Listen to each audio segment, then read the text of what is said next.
Now, in your two companies, very different business model, well, significantly different in certain ways, at least the market is different. So to go into the B2B space, to go and sell to the enterprise is a different ballgame compared to selling to the consumer or to the small business. How did you deal with that?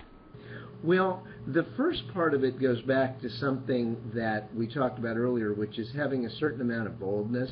I mean, what we did at Support.com was say, we have a graying, aging enterprise software business, and we're going to transform that into a consumer and small business technology-enabled services business.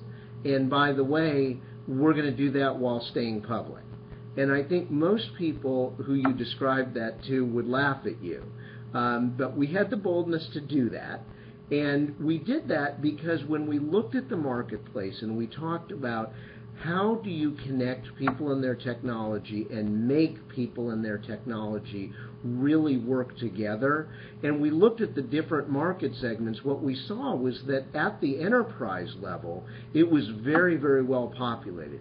You have IBM and HP and Dell and 18 other people who are taking care of large enterprises and making technology work for them. When you look further down market to the small business and the consumer, it was almost an open green field. The issues were there. People had a lot of the technology that lived in the enterprise, networks and multiple devices and all of that, but they didn't have any real support opportunity. And so it seemed to us that in a very classic sense of how crowded is this market relative to what size it is, coming down market and attacking it there was a much larger opportunity than becoming the 17th provider of IT services for a large enterprise. So, but this market is highly fragmented. This market is nobody has leadership, as far as I understand, and there is a lot of opportunity, but it's hard to sell. So, what methodologies did you use to address that? But before even that, did you question and say, well, this is a fragmented market, how am I going to capture a market share? Yeah, we did, and it absolutely is a fragmented market. So the first thing we found was that it was a very large market opportunity and that it was very unpenetrated. So that was good. Then we came to your question, which is how do you actually reach this market? And we did something up front that didn't work, which is we tried to sell directly to the consumer. We spent about a year doing that. And what we learned is that it's very, very difficult to make this work because people want to buy this kind of service from somebody they already know and trust. And so if you don't have an established brand or you don't have a bunch of retail stores that people are walking into, it's going to be very, very difficult for you to attract a customer base. It just isn't something that happens in a viral fashion. And what we realized was that the cost of acquiring those customers, doing it directly, was going to be prohibitive, and that you actually couldn't do that. And interestingly, no one yet in the last 5 years has succeeded in doing that who didn't really have a brand already.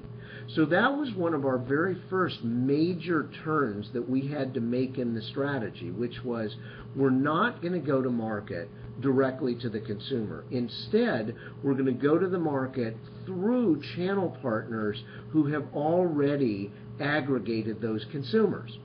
And so we sat down and we said, well, who does the consumer and who does the small business turn to for technology help? And we thought, well, there's the stores where you buy your technology. There are the manufacturers of the devices themselves.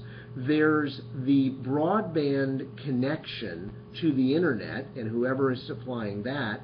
And there's software that you're using to take care of your technology, principally security software.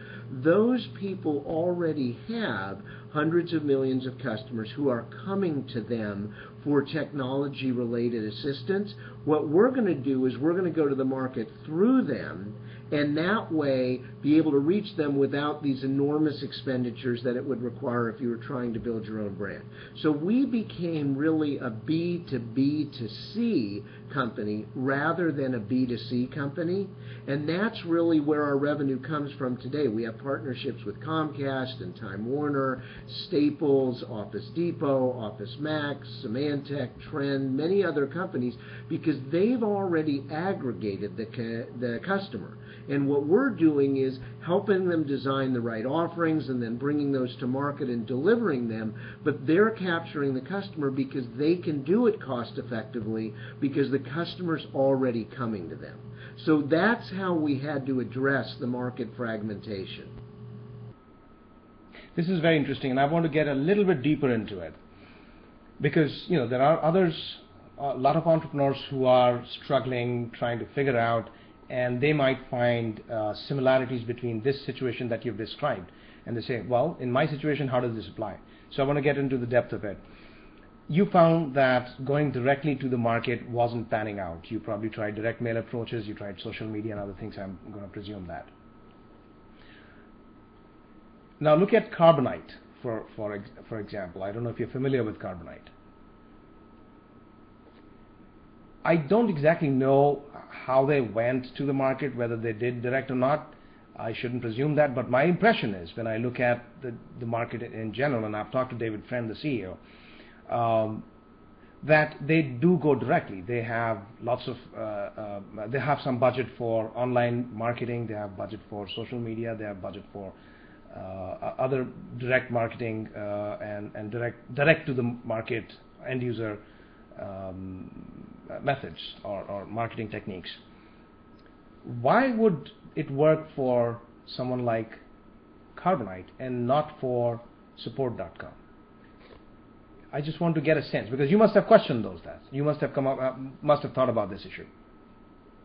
Well, it's a great question. Yeah. No, it's a great contrast, and I followed Carbonite closely, and I think they're a terrific company, and I wish them great success. They've actually gone through many different iterations of how to get to the market.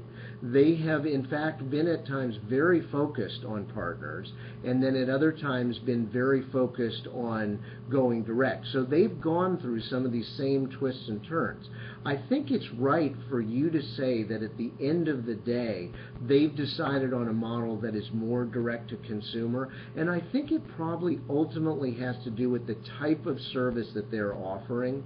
What they're offering is a service that will back up and store your information and that you can access. And that's a pretty straightforward, well understood thing. What we're offering is the ability to help you fix your technology problems and make your technology work together. It's a much broader, more diffuse type of service, and I think it's in many ways a much more personal service, right? This is more like who's cutting your hair than it is something that's cut and dried. People actually want to know who the person is that they're trusting with this. You're not just backing up information, but you're asking them to make all of your stuff work together. And I think because it's a more personalized experience, that people care more about who the service provider is, and do they know them, and do they trust them, and therefore having a trusted partner that's already built that relationship is probably more important to me than it is for a service like Carbonite. So in a sense, you saw the similarities, or you realized that your product is more of a complex sale, and that would require hand-holding, which is okay if you try to sell to the enterprise market something that's hundreds of thousands and millions of dollars worth of product. But if you're selling to a consumer, your margins and revenues not per user is not big enough, and you can't make a complex sale in that situation. And so you had to go through partners. Yeah, and so Yeah, that's exactly right. What we decided was we needed to go through partners, because when somebody interacts with a partner that they already have a relationship with and they already trust in one way, shape, or form around technology. So, for example, they go through an antivirus provider when they're already running that antivirus provider software. There's a level of trust already. So that when that company says, hey, you may have some other issues that aren't just things we can solve with our antivirus software, we can help you with that too. That's a very different sales cycle than, I'm a company that you've never heard of, you saw 2 ads, and I'm going to ask you to trust me based on that. So that's why we found that the B2B2C and going through the trusted partner is really necessary in our space. And it's different depending on what you're doing.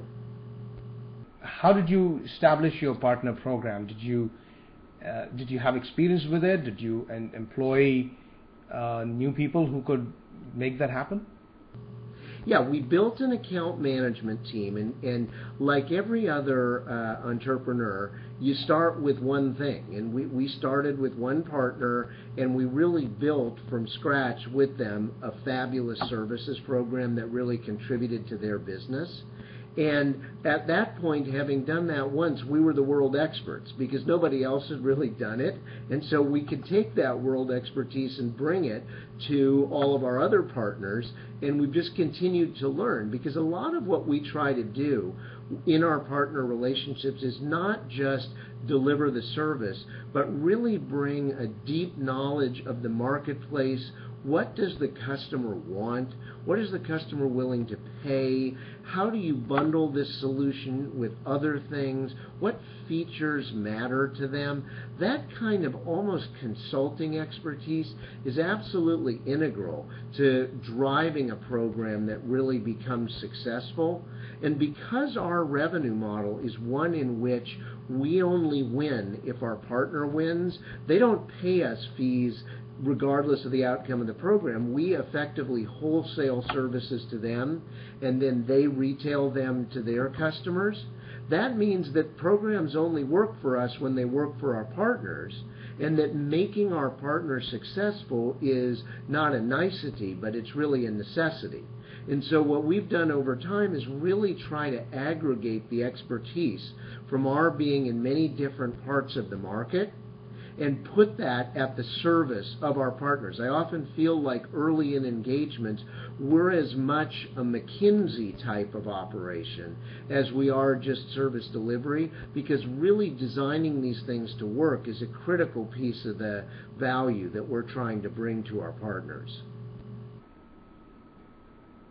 Well, Josh, this has been a wonderful day talking with you today. I really enjoyed the conversation, and I hope our viewers do too. Some great insights. Thank you so much. Well, thanks for being with me today. It was a real pleasure.